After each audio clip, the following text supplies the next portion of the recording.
Felipe, é o seguinte, para ganhar um presentinho do Alan Barros, quero que vocês tentem acertar, tá? Quem vai meter o primeiro gol da seleção brasileira e em qual tempo?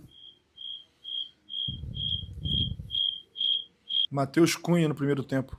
Matheus Cunha meteu o gol. Tem como dar uma dicasinha de comemoração? Tu sabe alguma? Ah, meu irmão, vira cambalhota. O gol Papai. na Copa do Mundo com a seleção brasileira vira cambalhota, só não tira a camisa. Eu tenho uma comemoração, vê se é boa. Ó, tipo assim.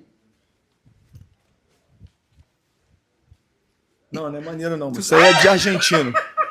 Isso aí é de argentino, aquela como é que é o nome daquele negócio lá? Não, isso aí é Tevez, cara. Pô, os seguidores que falam, pô, seguidores, aí quebra, mano. Não, mete um samba no pé, qualquer coisa. Mete um sambinha aí. Sambinha? Aí, melhorou. Aí melhorou. Tá lá na seleção da Copa, né? Sport TV, né? Pô? Estaremos lá cobrindo a seleção, tomara que dê tudo certo. Primeira Copa como comentarista. Tá nervoso? Hexa.